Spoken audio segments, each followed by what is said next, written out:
तो जैसे हम कर्म करते, कोई भी कर्म करते हैं, अब यहाँ पर हम लोग बुद्धिपूर्वक यहाँ पर ऐसा कह सकते हैं कि कर्मयोग और बुद्धि योग एक जो है मानकर चलते हैं। तो बुद्धि योग का अर्थ होता है कि जब हम कर्म कर रहे हैं तो बुद्धिपूर्वक निश्चयात्मिका बुद्धि, क्योंकि यहाँ पर भगवद गीता में आगे आएगा 2 प्रकार की बुद्धि का यहाँ पर वर्णन है। एक है व्यवसायत्मिका बुद्धि और दूसरी है निश्चयात्मिका बुद्धि।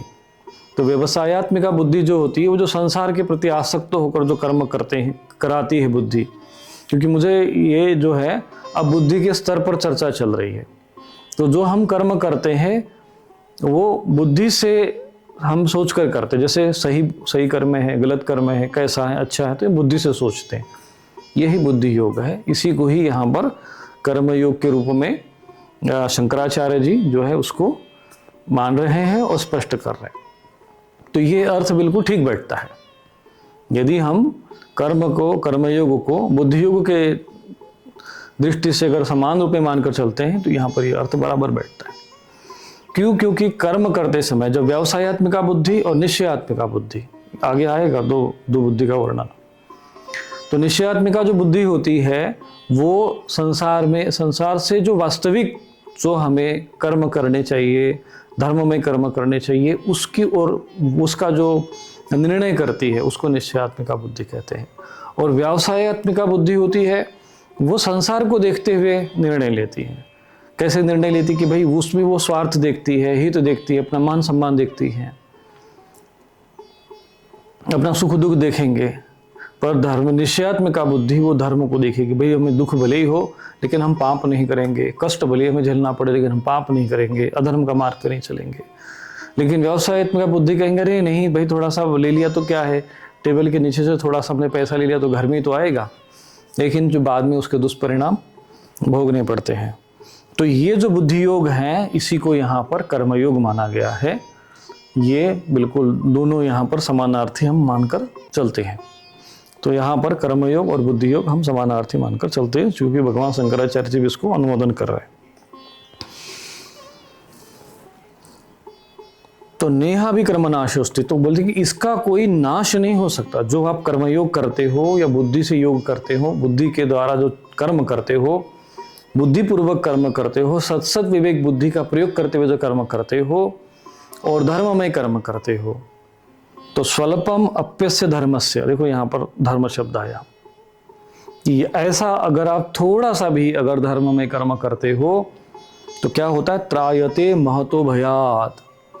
त्रायते यहाँ पर शब्द आया, त्रायते त्राण करता है यानी मुक्त करता है किसी से, महान भय से। अब महान भय कौन सा है भाई, कोई संकट आ गया हो, मृत्यु का भय सबसे बड़ा संकट, तो उससे भी आदमी को तार कर देता है, मोक्ष कर देता है। मरने के बाद दुर्गति न हो जाए, नरक में न जाना पड़े, ये जो भय रहता है इससे मुक्त करते कौन, धर्म में कर्म। थोड़ा सा भी धर्म में कर्म करते हो, स्वल्पम थोड़ा सा भी, स्वल्पम अप्यस्य धर्मस्य त्रायते, थोड़ा सा भी अगर धर्म में कर्म आप करते हो तो वो भी तुमको त्राण कर देता है।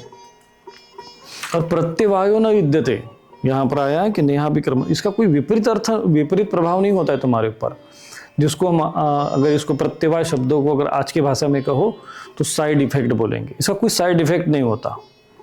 यहाँ पे प्रत्यवाय शब्द का अर्थ बिल्कुल जो अंग्रेजी भाषा में अगर कहेंगे तो साइड इफेक्ट्स जिसको कहते हैं, कि तुम जो धर्ममय कर्म करोगे, पुण्य कर्म करते हो, जप करते हो, तप करते हो, परहित करते हो, परोपकार करते हो, इसके कोई साइड इफेक्ट नहीं होते, इसके कारण आपकी कोई हानि नहीं होती।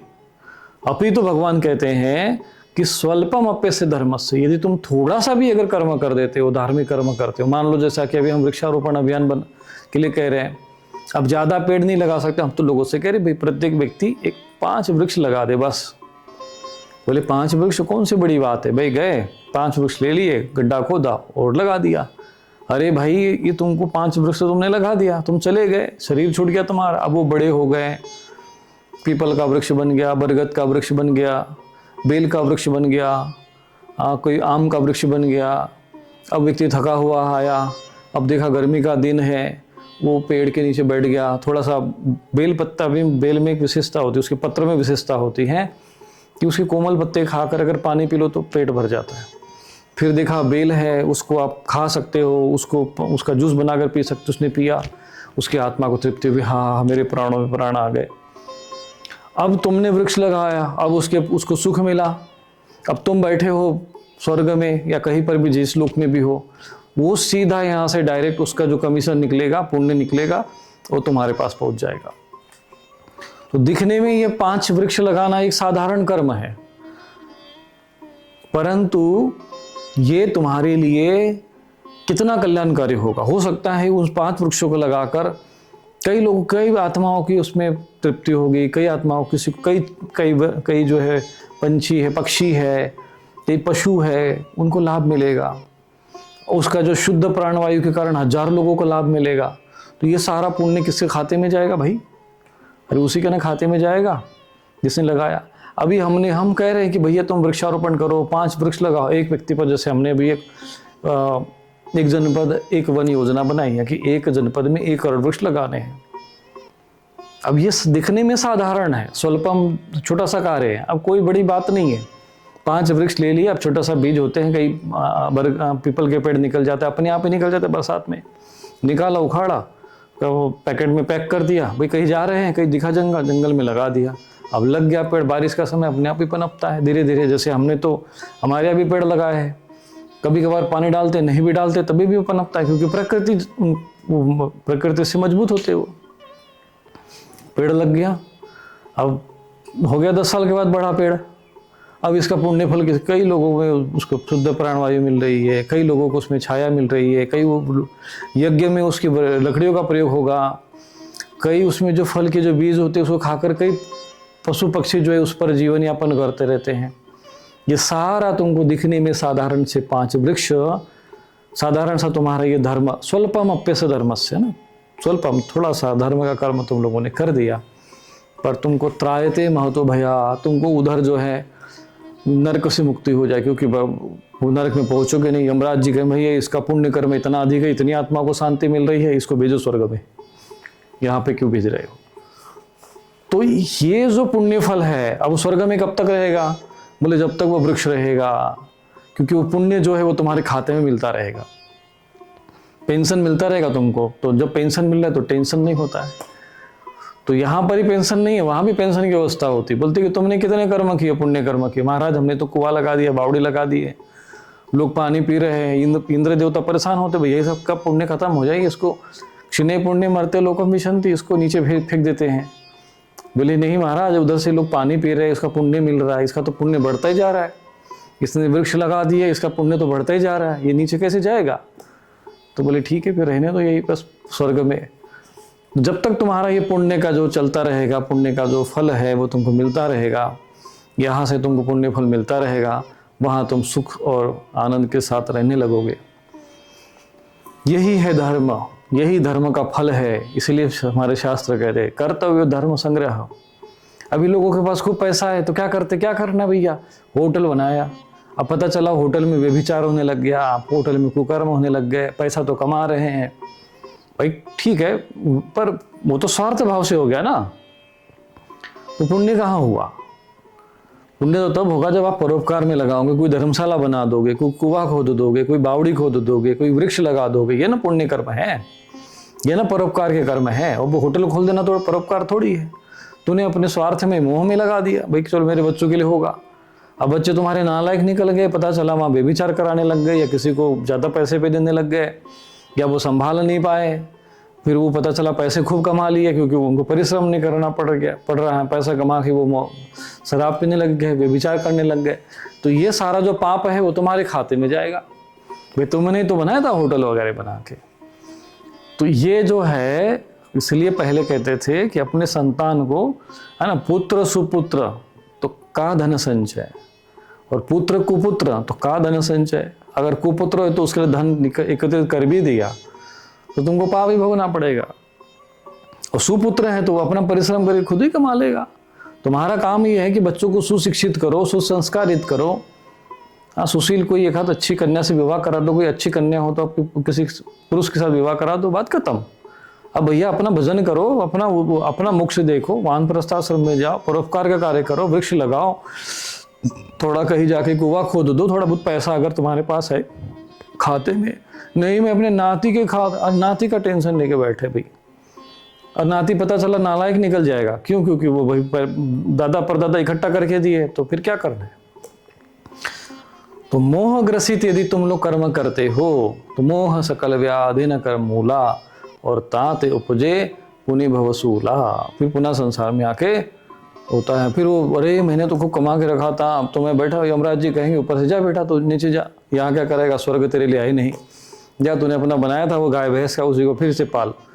और ज्यादा गड़बड़ी किया होगा तो बोलेंगे तू भैंसी बन के जा, भैंसा ही बन के जाओ नीचे।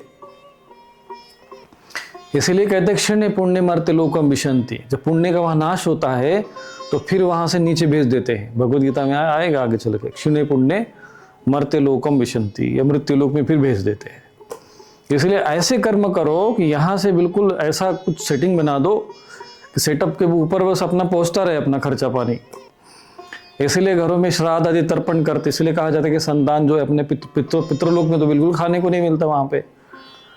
आप जब तक आपका जो संतान है, यदि आपने उसने श्राद्ध कर्म नहीं किया, त्रिपिंडी श्राद्ध नहीं किया, पितृपक्ष में श्राद्ध नहीं दिया, प्रति अमावस्या को या उसको तो या पूर्णिमा को या किसी उत्तम तिथि को तुम्हारे लिए अन्नदान नहीं किया, भूखे मरोगे वहीं पर। और वो भूखे रहते हैं पितृगण, तो वहां से फिर श्राप देते हैं नीचे। इसको देखो हमारे घर में रह रहा है, हमारी संपत्ति, हमारा नाम, यश, प्रतिष्ठा सब कमा रहा है, हमने इसको बड़ा खिलाया पिलाया, और आज ये मेरे नाम पर थोड़ा सा 2-5 मिनट बोल के तर्पण नहीं कर सकता।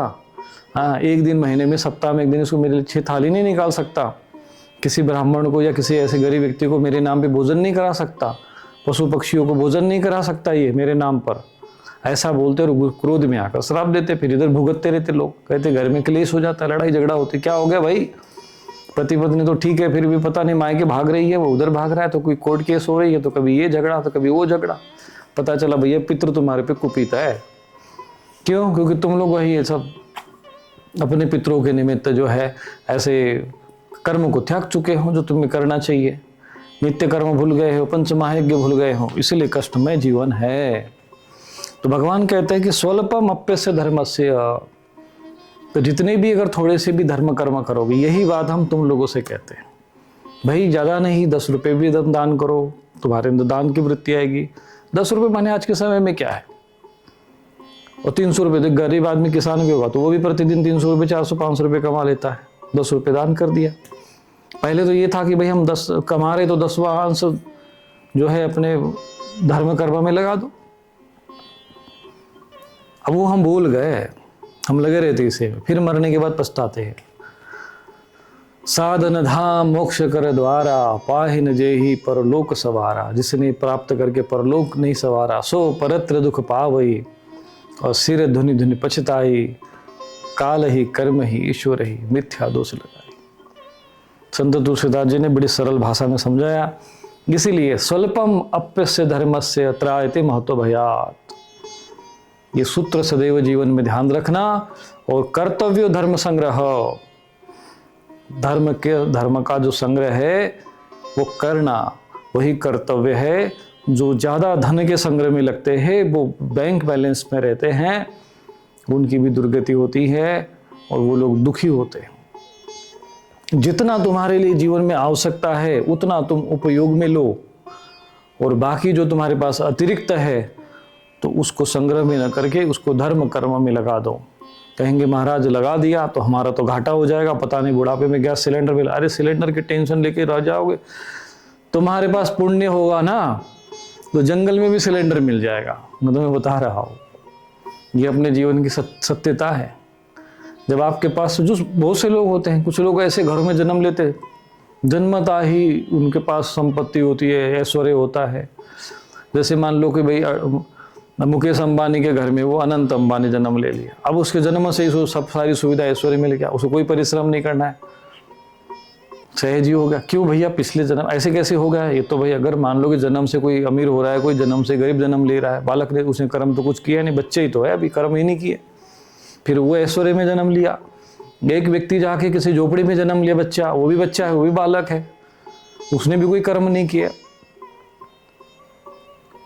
तो ये कहाँ से एक ये निर्णय कैसे हो रहा है? फिर तो इसका मतलब ये है कि संसार में, सृष्टि में फिर तो भगवान भेद करते हैं। ये भगवान भेद नहीं करते रहते। भगवान अपने सिस्टम, प्रकृति अपने आप काम करते रहती है, अनंत काल से चल रही है। जैसा कर्म करते वैसा फल मिलता है। उसने किसी जन्म में पुण्य कर्म किए तो इस जन्म में उसको सारी सुविधा मिल गई। पिछले जन्म में कोई कर्म ठीक से किए नहीं हो तो फेंक दिया, भैया जा, पड़े रहो, फिर अपना परिश्रम करो। और भिक्षा मांगते रहते हैं जीवन में, कहीं यहाँ वहाँ जाओ तो फिर भी उनका ऐसे ही रहते हैं। तो पहले रचो प्रारब्ध, पीछे दियो शरीर। तो प्रारब्ध होना चाहिए। पुण्य आपके पास है तो कोई टेंशन नहीं। असली पेंशन पुण्य है। धन है, पता चला बैंक से उड़ गया, पता चला कोई कुछ गड़बड़ हो गया और पहुंच भी गया। कई लोग जो है अभी आजकल अब घटना ऐसे, फ्लैटों में रह रहे, कोई मर जा रहा है तो देखने वाला नहीं। लड़की कहाँ रह रही तो बोले अमेरिका में, लड़का कहाँ रहे तो कनाडा में। और ये मर जा रहे लाल वहाँ पर जाकर अपने फ्लैट में, और पता नहीं चल रहा है मर गए। 4 दिन 5 दिन के बाद लाश की जलती बदबू में आती है, दुर्गंध आती है, और फिर वो बाद में पड़ोसी को पता चलता है। ऐसी कई घटनाएं हो रही है। ये इसलिए हो रहा है कि हम लोगों ने अपनी संस्कृति, अपनी परंपरा, अपनी जो व्यवस्था थी, जो ऋषि मुनियों ने, संत महापुरुषों ने जो आप लोगों को मार्गदर्शन दिया, जीवन का उद्देश्य बताया, जीवन का स्वरूप बताया, जीवन का लक्ष्य बताया, उसके अनुसार तुम लोग नहीं जी रहे हो। बस कमाओ, खाओ, सो, फिर कमाओ, खाओ, सो, लगे से पशु की भांति जो है जीवन चल रहा है। ऐसा कोई जीवन श्रेष्ठ जीवन नहीं होता है। भगवान कहते हैं कि बुद्धि योगे, बुद्धि योग से सुनो भाई अर्जुन। अब तूने क्या सांख्य योग से सुन लिया, बुद्धि योग से सुनो। मुझे लगता है कि बुद्धि योग का अर्थ यहाँ पे कर्म योग से ही है, यही अभिप्राय सही है। सांख्य बुद्धि जो है ये शब्द थोड़ा अटपटा लग रहा है, फिर भी देखो इसमें क्या चर्चा की जा सकती है। अब आगे श्लोक आता है, व्यवसायात्मिका बुद्धि एकेह कुरु नंदन बहुशाखा ह्यनन्ताश्च बुद्धयो व्यवसायिनाम। हे अर्जुन, इस कर्म योग में निश्चयात्मिका बुद्धि एक ही होती है, किंतु अस्थिर विचार वाले विवेकहीन सकाम मनुष्यों की बुद्धियां निश्चय ही बहुत भेद वाली और अनंत होती है। व्यवसायात्मिका बुद्धि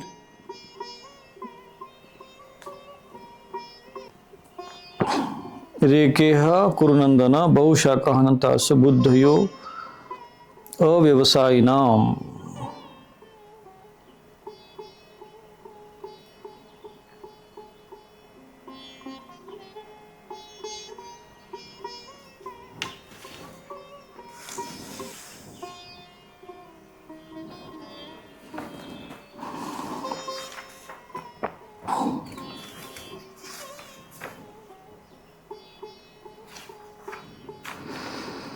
तो ये निश्चयात्मिका बुद्धि, यहाँ पर व्यवसायात्मिका को निश्चयात्मिका बुद्धि और अव्यवसायी नाम यानी अस्थिर विचार वाले विवेकहीन सकाम मनुष्यों को बुद्धि निश्चय ही बहुत भेद वाली होती है।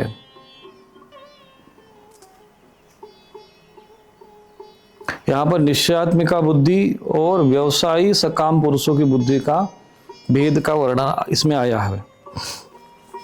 शंकराचार्य जी ने यहाँ पर व्यवसायात्मिका या निश्चय स्वभावा ऐसा इसका अर्थ लगाया है। ये कहने एव बुद्धि इतर विपरीत बुद्धि शाखा भेदस्य बाधिका सम्यक प्रमाण जनितत्वात् यह श्रेय मार्गो। हे कुरुनंदन, हे कुरुनंदन, इस कल्याण मार्ग में व्यवसायात्मिका बुद्धि एक ही है, यानी अर्थात यथार्थ प्रमाण जनित होने के कारण अन्य विपरीत बुद्धियों के शाखा भेदों की बाधक है। जो इतर बुद्धियां हैं जिनके शाखा भेद के विस्तार से संसार अनंत अपार अनुपरत होता है, निरंतर अत्यल्प विस्तृत होता है, उन अनंत भेद वाली बुद्धियों का प्रमाण जनित विवेक बुद्धि के बल से अंत हो जाने पर संसार का भी अंत हो जाता है। परंतु जो अव्यवसायी है, जो प्रमाण जनित विवेक बुद्धि से रहित है, उनकी वे बुद्धियां बहुत शाखा अर्थात बहुत भेद वाली और प्रति शाखा भेद से अनंत होती है। तो यहाँ पर वर्णन भगवान ने थोड़ा सा यहाँ किया हुआ है बुद्धि के विषय में, कि जो व्यवसायत्मिका बुद्धि यानी जो निश्चयात्मिका बुद्धि, यहाँ इसका अर्थ ये है।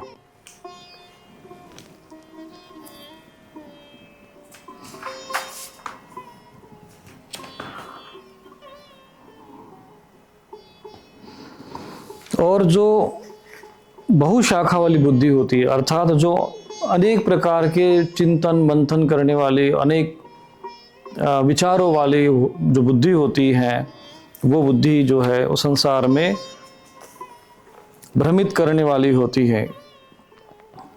तो यहाँ पर आगे भगवान कहते हैं कि यामिमां पुष्पितां वाचम प्रवदन्त्य विपश्चितः वेदवादरथा पार्थ नान्यदस्तीति वादिनः कामात्मानं स्वर्गपरा जन्म कर्म फलप्रदां क्रिया विशेष बहुलां भोगेश्वर्य गतिं प्रति भोगेश्वर्य प्रसक्तानां तया परित चेतसां व्यवसायात्मिका बुद्धि समाधो न विधीयते।